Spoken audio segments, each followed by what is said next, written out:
ವಿದ್ಯುತ್ ಕ್ಷೇತ್ರದ ಖಾಸಗೀಕರಣ ವಿರೋಧಿಸಿ ಕೆಪಿಟಿಸಿಎಲ್ ಹಾಗೂ ವಿವಿಧ ಎಸ್ಕಾಂಗಳ ನೌಕರರ ಒಕ್ಕೂಟದ ಸದಸ್ಯರು ನಗರದ ಬೆಸ್ಕಾಂ ಕಚೇರಿ ಎದುರು ಪ್ರತಿಭಟನೆ ನಡೆಸಿದರು. ಟಾಟಾ ಪವರ್ ಹಾಗೂ ರಿಲಯನ್ಸ್ ಪವರ್ ಸೇರಿದಂತೆ ಖಾಸಗಿ ಕಂಪನಿಗಳಿಗೆ ಅವಕಾಶ ನೀಡುವ ಕ್ರಮವನ್ನು ವಿರೋಧಿಸಿದ ಪ್ರತಿಭಟನಾಕಾರರು ಸರ್ಕಾರಿ ವಿದ್ಯುತ್ ಸಂಸ್ಥೆಗಳನ್ನು ಉಳಿಸಬೇಕು ಎಂದು ಆಗ್ರಹಿಸಿದರು. ರಾಜ್ಯದ ಮೂಲೆಗಳು ಹಲವು ವರ್ಷಗಳಿಂದ ಸರ್ಕಾರಿ ಸಂಸ್ಥೆಗಳೇ ವಿದ್ಯುತ್ ಪೂರೈಕೆ ಮಾಡುತ್ತಿದ್ದು, ಖಾಸಗೀಕರಣದಿಂದ ಸಾರ್ವಜನಿಕರಿಗೆ ಹಾಗೂ ನೌಕರರಿಗೆ ತೊಂದರೆ ಉಂಟಾಗುವ ಸಾಧ್ಯತೆ ಇದೆ ಎಂದು ಪ್ರತಿಭಟನಾಕಾರರು ತಿಳಿಸಿದರು. ಆರಂಭದಲ್ಲಿ ಕಡಿಮೆ ದರದ ಭರವಸೆ ನೀಡುವ ಖಾಸಗಿ ಕಂಪನಿಗಳು ಬಳಿಕ ವಿದ್ಯುತ್ ದರ ಹೆಚ್ಚಿಸುವ ಅಪಾಯವಿದೆ ಎಂದು ಆತಂಕ ವ್ಯಕ್ತಪಡಿಸಿದರು. ರೈತರಿಗೆ ನೀಡಲಾಗುತ್ತಿರುವ ಉಚಿತ ವಿದ್ಯುತ್ ಯೋಜನೆಗಳ ಮೇಲೂ ಪರಿಣಾಮ ಬೀಳಬಹುದು ಎಂದು ಎಚ್ಚರಿಸಿದ ಅವರು, ಖಾಸಗಿ ಕಂಪನಿಗಳಿಗೆ ಪರವಾನಗಿ ನೀಡುವ ಪ್ರಕ್ರಿಯೆ ವಿರುದ್ಧ ತಕ್ಷಣ ಆಕ್ಷೇಪಣೆ ಸಲ್ಲಿಸಬೇಕು ಎಂದು ಸರ್ಕಾರವನ್ನು ಒತ್ತಾಯಿಸಿದರು.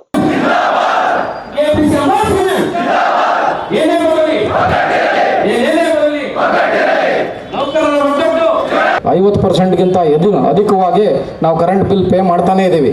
ಯಾಕೆಂದರೆ 200 ಯೂನಿಟ್ ಮೇಲೆ ಬಳಸ್ತಾರೆ, ಅವ್ರದ್ದು ಮಾಡಲೇಬೇಕಾಗತ್ತೆ. ಅವ್ರ ಪರಿಸ್ಥಿತಿ ನೆಕ್ಸ್ಟ್ ಎಲ್ಲಿಗೆ ಬರ್ಬೋದು? ಯಾರೇ ಒಂದು ಸರ್ಕಾರಿ ಉದ್ಯೋಗ ಇರ್ಬೋದು, ಬೇರೆ ಬೇರೆ ಉದ್ಯೋಗ ಮಾಡ್ತಾ ಇರೋರು ಇರ್ಬೋದು, ಅವ್ರಿಗೂ ಸಹ ಈ ಬಿಲ್ ಪಾವತಿ ಮಾಡೋದು ಕಷ್ಟ ಆಗ್ಬೋದು. ಆ ನಿಟ್ಟಿನಲ್ಲಿ ಈ ಕಂಪ್ಯಾರಿಸನ್ ಮಾಡಿ ಗ್ರಾಹಕರುಗಳಿಗೂ ಸಹ ಎಲ್ಲ ಮನವರಿಕೆ ಆಗಬೇಕು. ಯಾಕೆಂತಂದರೆ ಗ್ರಾಹಕರಿಗೆ ನಾನೇ ಸಾಮಾನ್ಯ ಗ್ರಾಹಕನಾಗಿದ್ದರೆ ಟಾಟಾ ಬಂದು ಏನಾದರೂ ಉತ್ತಮವಾಗಿ ಕೊಡ್ತಾನೆ, ಕೆಲವರೇನೋ ಹೇಳೋವಾಗ ಉತ್ತಮವಾಗಿ ಕೊಡ್ಬೋದು ಅನಿಸುತ್ತೆ. ಈಗೇನು ರಿಲಯನ್ಸ್ ಸಿಮ್ಮುಗಳು ಫ್ರೀಯಾಗಿ ಕೊಟ್ಟು ಟೆಲಿಕಾಮ್ ವ್ಯವಸ್ಥೆನ BSNLನ ಮೂಲೆ ಗುಂಪು ಮಾಡಿ ಸಿಮ್ಮುಗಳೆಲ್ಲ ಫ್ರೀ ಕೊಟ್ಟು ಇವತ್ತು ಮತ್ತೆ ಚಾರ್ಜಸ್ ಹಾಕಿದ್ದಾರೆ. ಎಲ್ಲರೂ ಈಕ್ವಲ್ ಚಾರ್ಜಸ್ಸೇ ಬರುತ್ತೆ ಎಲ್ಲ ನೆಟ್ವರ್ಕ್ಸ್ನು. ಯಾಕೆಂದರೆ ಇಲ್ಲಾಂದರೆ ಕೊಡ್ಲಿಕ್ಕೆ ಆಗಲ್ಲ. ಆಮೇಲೆ ಏನೋ ಸ್ಟಾರ್ಟಿಂಗಲ್ಲಿ ಕೊಡ್ಬೋದು, ಆಮೇಲೆ ಅದನ್ನು ಮೇಂಟೈನ್ ಮಾಡಬೇಕು, ಮೇಂಟೆನೆನ್ಸ್ ಚಾರ್ಜು ಎಲ್ಲ ಬಂದೇ ಬರುತ್ತೆ. ಇಲ್ಲಿವರೆಗೆ ಸರ್ಕಾರಿ ಸಂಸ್ಥೆಗಳು ನಿರ್ಮಿಸಿರುವ ವಿದ್ಯುತ್ ಜಾಲವನ್ನು ಖಾಸಗಿ ಸಂಸ್ಥೆಗಳು ಬಳಸಿಕೊಳ್ಳುವ ಪರಿಸ್ಥಿತಿ ನಿರ್ಮಾಣವಾಗುತ್ತಿದೆ ಎಂದು ಅಸಮಾಧಾನ ವ್ಯಕ್ತಪಡಿಸಿದ ಪ್ರತಿಭಟನಾಕಾರರು ದೇಶದ ಹಲವು ಭಾಗಗಳಲ್ಲಿ ಖಾಸಗೀಕರಣದ ಪರಿಣಾಮ ಜನರಿಗೆ ಹೊರೆ ಹೆಚ್ಚಿಸಿರುವ ಉದಾಹರಣೆಗಳಿವೆ ಎಂದು ಹೇಳಿದರು. MH ವೆಂಕಟರಮಣಯ್ಯ ಅಂತೇಳಿ, ನಾನು ತುಮಕೂರು KPTCL ಝೋನಲ್ ಉಪಾಧ್ಯಕ್ಷರು. ನಾನು ನೌಕರರ ಸಂಘ 6/9. ಇವತ್ತಿಂದು ನಮ್ಮದು ಏನು ಧಾರಸಭೆ ಅಂದರೆ ವಿಚಾರ ಏನು ಟಾಟಾ ಪವರ್ ಅಂತ ಒಂದು ನಮ್ಮ ಪ್ಯಾರಲಲ್ ಆಗಿ ನಮಗೆ ವಿದ್ಯುತ್ ಸರಬರಾಜಿಗೆ ಅವರು ಅರ್ಜಿ ಸಲ್ಲಿಸಿದ್ದಾರೆ KRCಗೆ. ಆ ಲೈಸೆನ್ಸ್ ಕೊಡಬಾರ್ದು ಅವ್ರಿಗೆ. ಈಗ ನಮ್ಮಲ್ಲೇ ಭಾಳ ಟೆಕ್ನಾಲಜಿ ನಾವು ವಾಲೆ ಮಾಡ್ಕೊಂಡಿದ್ದೀವಿ. ಭಾಳ ನಮ್ಮದು UG ಕೇಬಲ್ ಆಗಿದೆ. ನಮ್ಮ ಏನು ಪವರು ಕಂಪ್ನಿಗಳಿಗೆಲ್ಲ ನಾವು ಇಂಟ್ರಪ್ಟ್ ಇಲ್ದಂಗೆ ಕರೆಂಟ್ ಕೊಡ್ತಾಯಿದ್ದೀವಿ, ಗುಣಮಟ್ಟವಾದ ಕರೆಂಟ್ ಕೊಡ್ತಾಯಿದ್ದೀವಿ. ಆ ಒಂದು ಕೆಲಸ ನಾವೇ ನಮ್ಮ ಕಂಪ್ನಿಯಿಂದ ನಿರ್ವಹಿಸ್ತಾ ಇದ್ದೀವಿ. ಈಗಾಗಲೇ ನಾವೇ ನಿರ್ವಹಿಸ್ತೀವಿ. ಬೇಡ ಕಂಪ್ನಿ ಪ್ರೈವೇಟೈಸೇಷನ್ ಬೇಡ, ನಮ್ಮ ನೌಕರಿಗೆ ಭದ್ರತೆ ಇರಲ್ಲ. ಆ ಒಂದು ಗೊತ್ತರಲ್ಲ, ಹಿಂದೆ ಪ್ರೈವೇಟೈಸೇಷನ್ ಅಂದರೆ ಏನು, ನಮ್ಮ ಗೌರ್ಮೆಂಟು ರಾಜ್ಯ ಸರ್ಕಾರ ಅಧೀನದಲ್ಲಿರೋಂಥ ನಮ್ಮ ಸಂಸ್ಥೆ, ಇದು ರಾಜ್ಯ ಸರ್ಕಾರದ ಅಧೀನದಲ್ಲಿರಬೇಕು.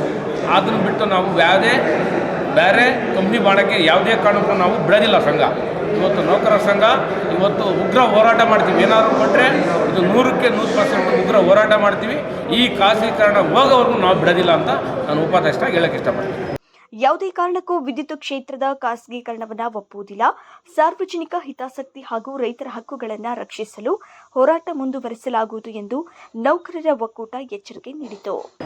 ಏನು ಇವತ್ತು ನಮ್ಮ ಎಲ್ಲ ನೌಕರರ ಸಂಘರ ಒಕ್ಕೂಟದಿಂದ ಪ್ರತಿರೋಧವನ್ನು ಮಾಡಿದ್ರು. ಅದಕ್ಕೆ ಕಾರಣ ಟಾಟಾ ಕಂಪ್ನಿನವರು ಈಗಾಗಲೇ KRECನಲ್ಲಿ ನಾವು ಸಹ ವಿದ್ಯುತ್ ಸರಬರಾಜನ್ನು ಪ್ಯಾರಲಲ್ ಆಗಿ ಗ್ರಾಹಕರಿಗೆ ಮಾಡ್ತೀವಿ ಅಂತ ಒಂದು ಅರ್ಜಿ ಸಲ್ಲಿಸಿದ್ದಾರೆ. ಅರ್ಜಿ ಸಲ್ಲಿಸಿ ಅದು ಖಾಸಗೀಕರಣಕ್ಕೆ ತಡೆ ಮಾಡಿಕೊಡ್ತಾ ಇದೆ ಅಂತೇಳಿ ಇವತ್ತು ಎಲ್ಲ ನಮ್ಮ ಒಕ್ಕೂಟದ ಸಂಘದ ಪದಾಧಿಕಾರಿಗಳು ನೌಕರರು ಬಂದು ಇವತ್ತು ಇಲ್ಲಿ ಪ್ರತಿರೋಧವನ್ನು ಒಡ್ಡಿದ್ದಾರೆ.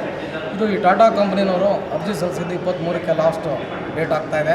23 ಒಳಗಡೆ ನಾವು ಆಕ್ಷೇಪಣೆಗಳು KREC ಆಫರ್ ಮಾಡಿದೆ. ಆಕ್ಷೇಪಣೆಗಳನ್ನ ಅವರು ಹಿಯರ್ ಮಾಡಿ ಟಾಟಾ ಕಂಪ್ನಿನವ್ರಿಗೆ ಅಪ್ರೂವಲ್ ಕೊಡಬೇಕಾಗುತ್ತೆ. ಈ ನಮ್ಮ ರಾಜ್ಯದಲ್ಲಿ ಏನು ಮಾಡ್ತಾ ಇದ್ದಾರೆ, ಈಗ ನಮ್ಮ ಎಂಟೈರು ನೌಕರರು ನಾವು ಏನು ನೆಟ್ವರ್ಕ್ ಇಷ್ಟು ದಿವಸ ಬಳಸಿದ್ದೀವಿ, ನಾವೇ ಎಲ್ಲ ನಿರ್ಮಾಣ ಮಾಡಿ ಆ ನೆಟ್ವರ್ಕನ್ನು ಕೊಟ್ಟು ಇವತ್ತು ಅವರು ನಮ್ಮ ನೆಟ್ವರ್ಕಿಗೆ ಒಂದಷ್ಟು ಚಾರ್ಜಸ್ ಕಟ್ಬಿಟ್ಟು ಅವ್ರು ಪ್ಯಾರಲಲ್ ಆಗಿ ಕೆಲವು ಗ್ರಾಹಕರಿಗೆ ಕಡಿಮೆ ರೇಟ್ನಲ್ಲಿ ವಿದ್ಯುತ್ನ ಫಸ್ಟ್ ಆಫರ್ ಮಾಡ್ತಾರೆ. ಯಾರ್ಯಾರು ಗ್ರಾಹಕರು ಅವ್ರ ಮೂಲಕ ಸರಬರಾಜು ತೊಗೊತಾರೆ ಅವ್ರನ್ನ ಅಟ್ರ್ಯಾಕ್ಟ್ ಮಾಡ್ತಾರೆ. ಏನು ಈ ಜಿಯೋದವರೆಲ್ಲ ನಮ್ಮ ಸಿಮ್ಮುಗಳು ಫ್ರೀ ಕೊಟ್ಟು ಅಟ್ರ್ಯಾಕ್ಟ್ ಮಾಡಿದ್ರು, ಆ ಥರ ಅಟ್ರ್ಯಾಕ್ಟ್ ಮಾಡ್ತಾರೆ. ಮುಂದಿನ ದಿನಗಳಲ್ಲಿ ನಾವು ಈಗಾಗಲೇ ಎಲ್ಲನೂ ಹೇಳಿದ್ದ ರೀತಿಯಲ್ಲಿ ಅವ್ರು ಅಟ್ರ್ಯಾಕ್ಟ್ ಮಾಡಾದ್ಮೇಲೆ ಇವತ್ತು ನಾವು ನೋಡ್ತೀವಿ ಖಾಸಗಿ ಕಂಪ್ನಿದವರು ಒಂದು ಗೌರ್ಮೆಂಟಿಂದ ಭಾಗ ಆಯಿತು ಅಂತಂದರೆ ಬಡ ಬಗ್ಗರು ಅಥವಾ ರೈತಾಪಿ ಜನಗಳು ಆ ವರ್ಗಕ್ಕೆ ಭಾಳ ಕಷ್ಟಕರ ಪರಿಸ್ಥಿತಿಗಳು ಸಹ ಬರ್ಬೋದು. ಹಾಗೆ ನಮ್ಮ ಎಂಪ್ಲಾಯೀಸ್ಗೂ ಸಹ ಉದ್ಯೋಗ ಕಳ್ಕೊಳ್ತಕ್ಕಂಥ ರೀತಿ ನಿರ್ಮಾಣ ಆಗ್ಬೋದು. ಮುಂದಿನ ದಿನಗಳಲ್ಲಿ ನಮ್ಮ ರಿಕ್ರೂಟ್ಮೆಂಟ್ಸ್ ಇರಲ್ಲ ಇಲಾಖೆಯಲ್ಲಿ, ಯಾಕೆಂದರೆ ಅವ್ರದ್ದೇ ಒಂದು ಬಂದಾಗ ಆ ನಿಟ್ಟಿನಲ್ಲಿ ನಮ್ಮ ಎಂಪ್ಲಾಯೀಸು ಸಹ ಇವತ್ತು ಪ್ರತಿರೋಧವನ್ನು ಒಡ್ಡಿ ಆ ಖಾಸಗಿ ಕಂಪನಿ ಬೇಡ, ನಾವೇ ಗ್ರಾಹಕರಿಗೆ ಇನ್ನೂ ಅತ್ಯುತ್ತಮವಾಗಿ ಸೇವೆಯನ್ನು ಸಲ್ಲಿಸ್ತೀವಿ ಅಂತ ಹೇಳಿದ್ದಾರೆ. ಏನು ತುಮಕೂರು ವೃತ್ತದ ನಗರಸಭೆಯ ಮುಖಾಂತರ ರಾಜ್ಯ ಸರ್ಕಾರಕ್ಕೆ ಮನವಿ ಮಾಡೋದೇನೆಂದರೆ, ರಾಜ್ಯ ಸರ್ಕಾರದಿಂದ ದೀನದಲಿತರಿಗೂ ರೈತರಿಗೂ ತಾವೇನು ಉಚಿತವಾಗಿ ನೀಡಿದಂಥ ಗೃಹ ಜ್ಯೋತಿ ಆಗಿರ್ಬೋದು, ನೀರಾವರಿ ಪಂಪ್ಸೆಟ್ಟಿಗೆ ಉಚಿತ ವಿದ್ಯುಚ್ಛಕ್ತಿ ತಾವೇನು ನೀಡಿದ್ದೀರಾ ಅದೆಲ್ಲ ಏನು KRCಗೆ ಟಾಟಾ ಪವರ್ ಅವರಿಗೆ ಕೊಟ್ಟದಲ್ಲಿ ಭಾಳ ಯಾರು ರಾಜ್ಯ ಸರ್ಕಾರದಿಂದ ಏನು ಗೃಹ ಜ್ಯೋತಿ ಆಗಲಿ ಪಂಪ್ಸೆಟ್ಗೆ ನೀರಾವರಿ ಪಂಪ್ಸೆಟ್ಗೆ ಉಚಿತವಾಗಿ ವಿದ್ಯುತ್ ನೀಡಲು ಸಾಧ್ಯವಾಗಿದ್ದಿಲ್ಲ. ಆದ್ದರಿಂದ ನಾನು ಮತ್ತೊಮ್ಮೆ ರಾಜ್ಯ ಸರ್ಕಾರದ ಮಾನ್ಯ ಮುಖ್ಯಮಂತ್ರಿಗಳಿಗೆ ನಾನು ನನ್ನ ಈ ಮಾಧ್ಯಮದ ಮುಖಾಂತರ ಏನು ಈ ಟಾಟಾ ಕಂಪನಿಗೆ ಪವರ್ ಸೆಕ್ಟರನ್ನು ಖಾಸಗೀಕರಣ ಕೊಡಲು KRCಗೆ ಅರ್ಜಿ ಸಲ್ಲಿಸಿದ್ದಾರೆ, ಅದನ್ನು ತಿರಸ್ಕರಿಸಬೇಕಂತ ಈ ಮಾಧ್ಯಮ ಮುಖಾಂತರ ಸರ್ಕಾರಕ್ಕೆ ಮನವಿ ಮಾಡಿಕೊಳ್ತೀನಿ. ಲಕ್ಷ್ಮೀಕಾಂತ್ ಅಂತ ಬೆಂಗಳೂರು ವಿದ್ಯುತ್ ಪ್ರಸರಣ ವಲಯ ಉಪಾಧ್ಯಕ್ಷರಾಗಿ ಈ ಒಂದು ಏನು ತುಮಕೂರು ವೃತ್ತದಲ್ಲಿ ಒಂದು ಧಾರಾಸಭೆಯನ್ನು ಏರ್ಪಡಿಸಲಾಯಿತು. ಈ ಒಂದು ಧಾರಾಸಭೆಯ ಮುಖ್ಯ ಉದ್ದೇಶ ಏನು ಈ ನಮ್ಮ ವಿದ್ಯುತ್ ಕ್ಷೇತ್ರವನ್ನು ಖಾಸಗಿಯವರಿಗೆ ಪ್ರೈವೇಟೇಷನ್ಗೆ ಕೊಡೋದಕ್ಕೆ ಈ ಒಂದು KRC ಮುಖಾಂತರ ಅರ್ಜಿ ಸಲ್ಲಿಸಿದ್ದಾರೆ. ಆ ಒಂದು ಹಿಂದಿನಿಂದಲೂ ಸುಮಾರು ದಶಕಗಳಿಂದಲೂ ಈ ನಮ್ಮ ವಿದ್ಯುತ್ ಇಲಾಖೆ ಏನು ರಾಜ್ಯ ಸರ್ಕಾರದ ಅಧೀನದಲ್ಲೇ ಇತ್ತು, ಈ ಒಂದು ಅಧೀನದಲ್ಲೇ ಮುಂದೆ ಕೂಡ ಅಧೀನದಲ್ಲೇ ಇರಬೇಕು ಅಂತ ಈ ಸಂದರ್ಭದಲ್ಲಿ ಈ ಮಾಧ್ಯಮ ಮಿತ್ರರ ಮುಖಾಂತರ ನಾನು ಮಾನ್ಯ ನಮ್ಮ ರಾಜ್ಯ ಸರ್ಕಾರದ ಮುಖ್ಯಮಂತ್ರಿಗಳ ಹತ್ರ ಮನವಿಯನ್ನು ಮಾಡ್ತಿದ್ದೇನೆ. ಅದೇ ರೀತಿ ಈ ಒಂದು ಸಂಸ್ಥೆ ಸಾರ್ವಜನಿಕ ಹಿತಾಸಕ್ತಿಗಾಗಿ ಸಾರ್ವಜನಿಕ ಸೇವೆಗೋಸ್ಕರ ಇರತಕ್ಕಂಥ ಸಂಸ್ಥೆ. ಈ ಸಂಸ್ಥೆಯಲ್ಲಿ ನಮ್ಮ ಹಲವಾರು ಪವರ್ಮೆನ್ಗಳು ತಮ್ಮ ಪ್ರಾಣವನ್ನು ತೆತ್ತು ಕೈ ಕಳ್ಕೊಂಡು ಕಾಲು ಕಳ್ಕೊಂಡು ಇವತ್ತು ಅಂಗವಿಕಲರಾಗಿದ್ದಾರೆ. ಅವ್ರನ್ನೆಲ್ಲ ಕಾಪಾಡಬೇಕು.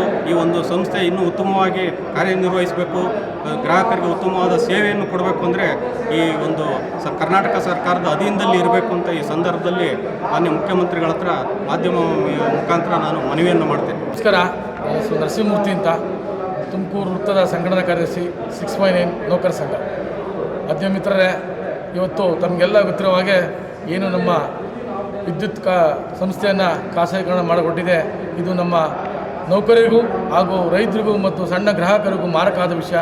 ಆದ್ದರಿಂದ ನಾನು ನಮ್ಮ ಸಮಸ್ತ ಗ್ರಾಹಕ ಮತ್ತು ನೌಕರರ ಪರವಾಗಿ ಸಮಸ್ತ ಸರ್ಕಾರಕ್ಕೆ ಮನವಿ ಮಾಡೋದೇನೆಂದರೆ, ಈ ಒಂದು ಸರ್ಕಾರ ಸ್ವಾಮ್ಯದ ಸಂಸ್ಥೆ ಸರ್ಕಾರ ಸ್ವಾಮ್ಯದಲ್ಲೇ ಇರಲಿ, ಪರರ ವಶಕ್ಕೆ ಹೋಗಿ ಅನ್ಯಾಯ ಆಗಬಾರ್ದು ಅನ್ನೋ ಉದ್ದೇಶದಿಂದ ಇವತ್ತಿನ ದಿವಸ ನಾವು ಸರ್ಕಾರದ ಏನು ಕೆಲಸ ಕಾರ್ಯಗಳನ್ನು ಭಾಳ ಅಚ್ಚುಕಟ್ಟಾಗಿ ಸಣ್ಣ ಗ್ರಾಹಕನಿಗೂ ತಲುಪುವ ರೀತಿಯಲ್ಲಿ ಅಚ್ಚುಕಟ್ಟಾಗಿ ಮಾಡ್ತಾಯಿದ್ದೀವಿ. ಅದರಿಂದ ಈ ಒಂದು ಸಂಸ್ಥೆಯನ್ನು ಸರ್ಕಾರ ಸ್ವಾಮ್ಯದಲ್ಲಿ ಉಳಿಸಿ ದಯವಿಟ್ಟು ಖಾಸಗೀಕರಣ ಮಾಡಬೇಡಿ ಅಂತ ತಮ್ಮೆಲ್ಲರ ಮುಖಾಂತರ ಸರ್ಕಾರಕ್ಕೆ ಒಕ್ಕೊತ್ತಾಯವನ್ನು ಮಾಡ್ತಾ ನನ್ನ ಈ ಒಂದು ಪತ್ರಿಕಾಗೋಷ್ಠಿಯನ್ನು